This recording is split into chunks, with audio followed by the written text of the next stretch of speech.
ng edukasyon na gawing mas accessible at inclusive ang kanilang mga education program para sa mga estudyanteng walang access sa internet. Hinamon naman ni Senador Bongo ang mga telecommunication at internet providers na ayusin ang kanilang serbisyo sa taong bayan upang mas makatulong rin sa bansa ngayong may pandemya. Halos lahat nga raw kasi ng transaksyon ngayong new normal ay ginagawa na through online at kinakailangan ito ng malakas at mabilis na internet connection. Inihain din ng Senador ang Senate Bill number 1803 o E-Health System and Services Act na makatutulong sa Philippine Healthcare System. Bukod pa rito, inihain din ni Senator Bongo ang Senate Bill number 1738 o ang E-Governance Act of 2020 na naglalayong magbigay ng efficient, responsive at cost-effective use of information and communication technologies upang maiwasan ang face-to-face transactions, red tape at pataasin ang service standards sa pagitan ng taong bayan at ng pamahalaan. Kasama natin magbabalita mamaya sina Ria Arevalo mula sa Philippine Broadcasting Services, Breves Bulsao mula sa PTV Cordillera, John Narua mula sa PTV Cebu, at Jay Lagang mula sa PTV Davao. Samantala, makakapanayam naman natin sina Dr. Butch Ong ng Octa Research Group, Iloilo City Mayor Jerry Treñas at Narvacan, Ilocos Sur Mayor Luis Chavit Singson. Kung may mga nais po kayong linawin sa ating mga resource person, i-comment nyo lang po yan sa ating live stream at sisikapin nating may paabot sa kanila ang inyong mga katanungan. Para po sa ating unang panayam ngayong umaga, makakasama natin ang ilan sa mga eksperto pagdating sa pananaliksik ng mga datos at impormasyon na may kaugnayan po sa COVID-19. Nang sa gayon po matukoy at hindi lamang ng ating pamahalaan kundi pati ng pribadong sektor ang tamang pagharap po sa krisis na ito. Welcome po sa aming programa, sa ating programa, Dr. Butch ng Octa Research Group. Good morning po, Doctor. Good morning at good morning sa ating mga nanonood at tagapakinig. Ako yung nagagalak na inimbitahan niyo ako for today's updates. Sa inyo pong inilabas na report noong September 6 ay ipinakita ninyo na nagsimula na po mag-flatten ang COVID-19 curve, partikular po sa Metro Manila. Samantala, batay po sa inyong pinakahuling ulat nitong Sabado ay nagkaroon po ng downtrend sa kaso ng COVID-19 sa bansa with 0.82 reproduction number po mula September 16 to 23 at transmission number na nasa 0.74 as of September 23. Ano-ano na po ang mga naging factors natin para ma-determine po o maibahagi sa publiko ang ganitong projection? Kung naaalala nyo, noong bandang umpisa ng Agosto, nagkaroon tayo ng mungkahi galing sa ating mga healthcare workers for a time out, no? At ito ay napagbigyan ng IATF at nagkaroon tayo ng 2 linggong time out. At ang nangyari dito ay mula nung nag-time out tayo, nagkaroon tayo ng MECQ, no? Steadily bumababa ng ating number of new cases. Before the time out, we had almost 4,500 to 5,000 new cases per day. And then we instituted the MECQ, and right after that, we began seeing a downtrend sa ating mga bagong daily new cases. No?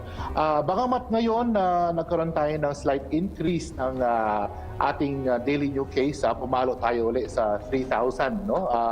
As reported lately, we are still holding the reproduction number below 1. Ito po ay magandang balita, no? Kasi ang reproduction number, ito ibig sabihin na ito yung ating transmissibility number, meaning reproduction number of more than 1, ang ibig sabihin yan ay actively transmitted ang virus in the communities. And then our value or reproduction number below 1 it means that it is now being controlled, no? Hindi na masyadong kumakalat sa komunidad. Currently, ang reproduction number ng Pilipinas ay nasa 0.80 to 0.85. Ito ay magandang senyales na ang ating yung infection natin sa komunidad ay bumababa na steadily, no?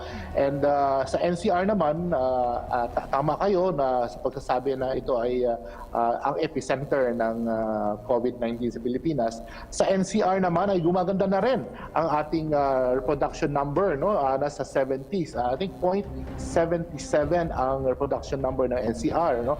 So ang downtrend na ito ay ating sana, no?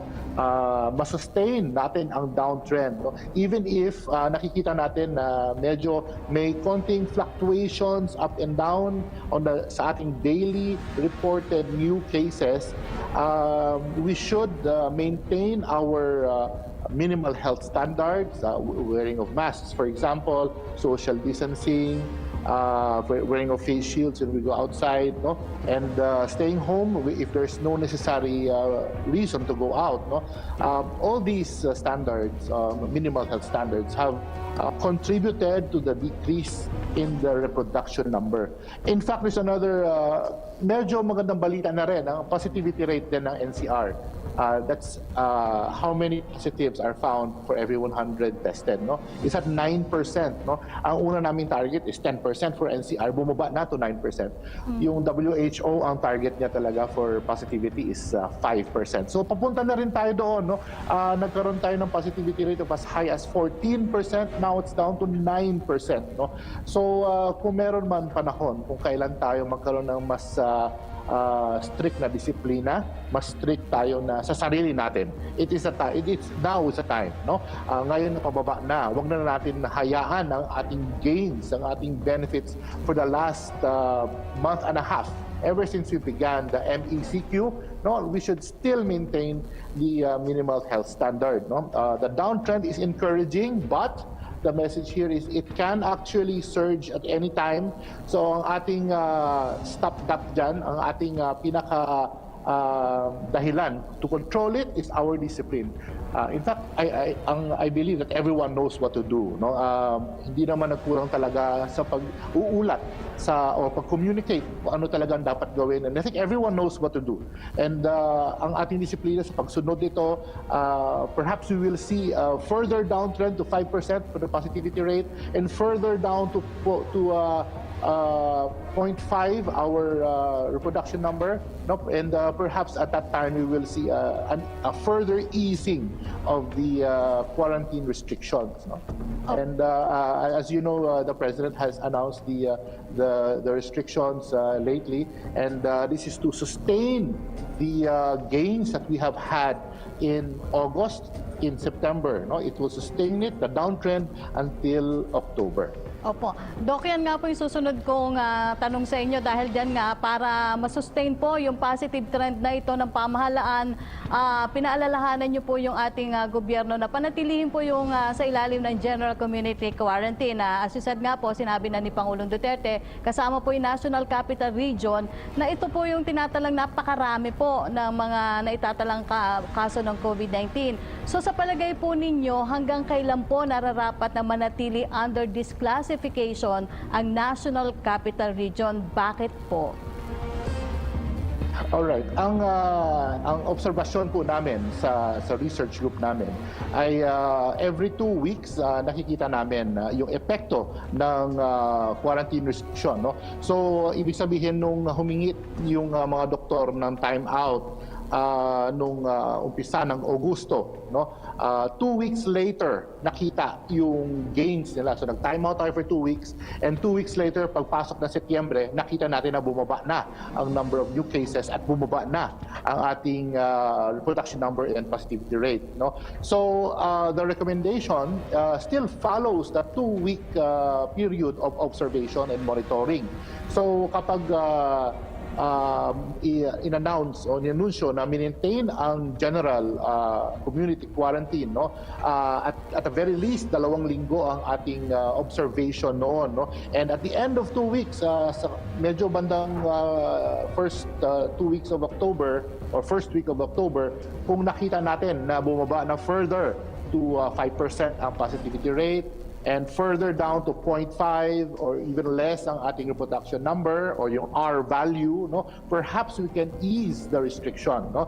But for now, no, we cannot say, as I've said a while ago, at any time there could be a slight increase or uptrend, no. So nakita na natin in our report today na pumalo na uli sa 3,000 per day ang ating new cases, na naibaba na natin sa 2,000 plus, no. So let us try this week and next week, let's try to maintain the positivity rate or even lower the positivity rate, maintain the R value. So 2 weeks ang recommendation ko sa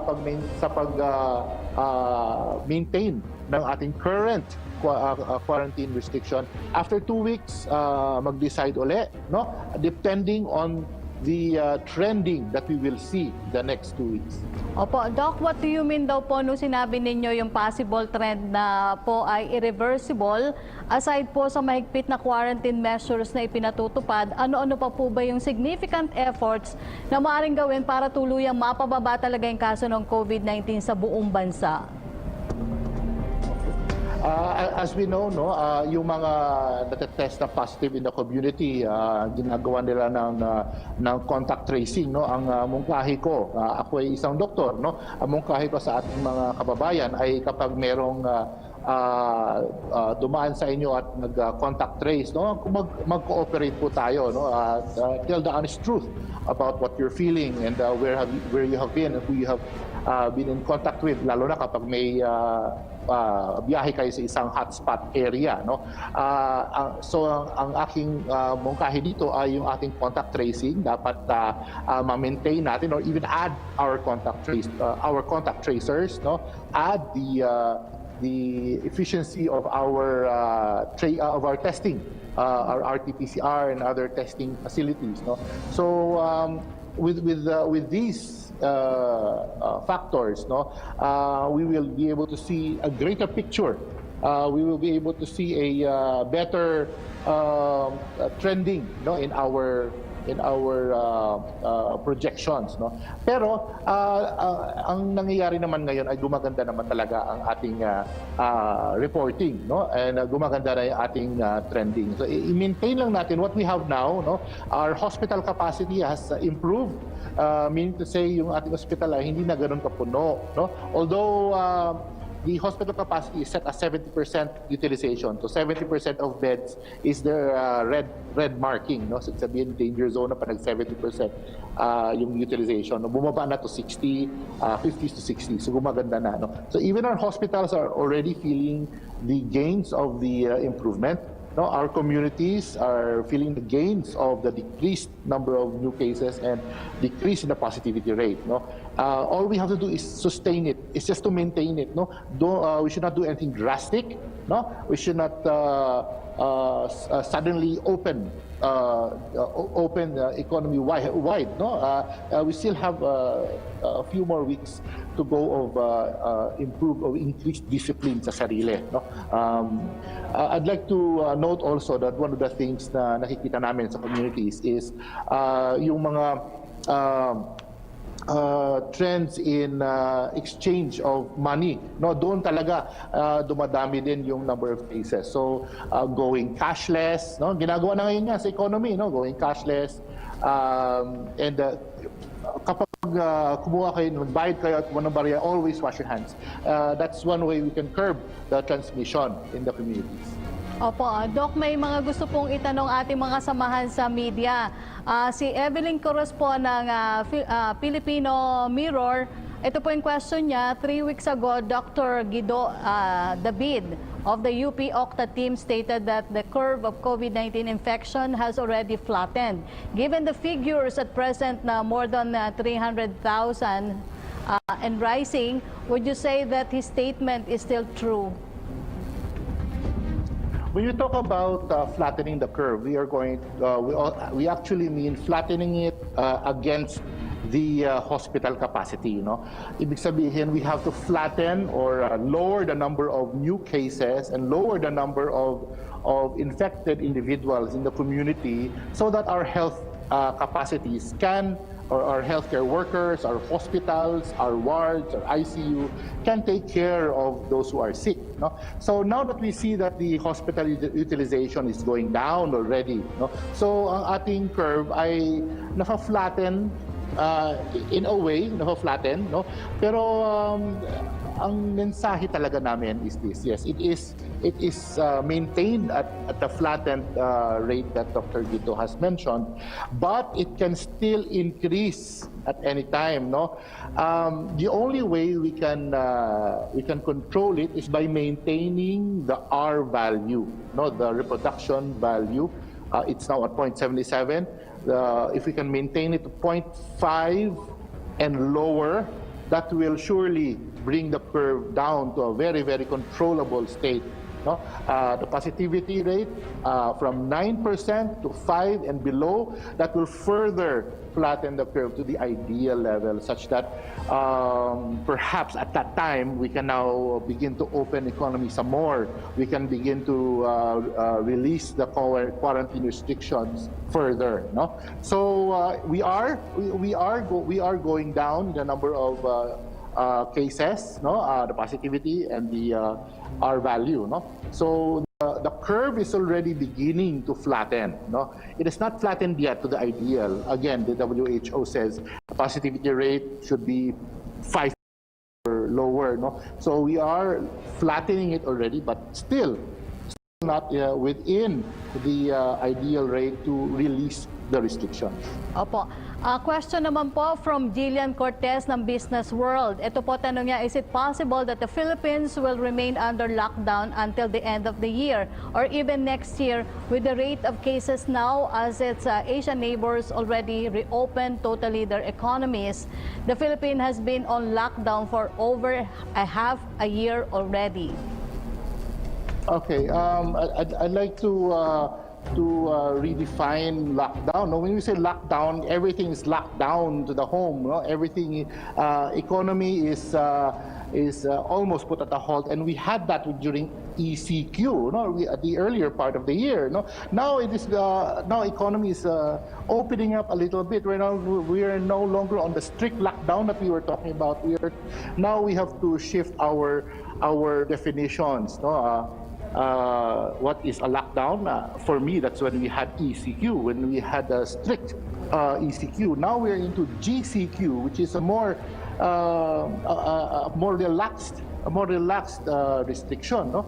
So to answer the question, until when ba talaga ang ating expectations ito? No? Again, no? we should look with a let's say a microscopic or everything in a microscope, no. So every 2 weeks dapat ang ating pagtingin, no. So when we had our projections 2 weeks ago, nakita natin na bumababa na. Now we're saying to maintain the general community quarantine, we look at the next 2 weeks kung bumababa na. Everything points toward improvement. But we have to look at it every 2 weeks. No, we cannot make a general statement na by Christmas wala na lahat, by December okay na, normal na. And even if it's normal, even if we're COVID-free on December, a new normal must happen. No, people should be more careful.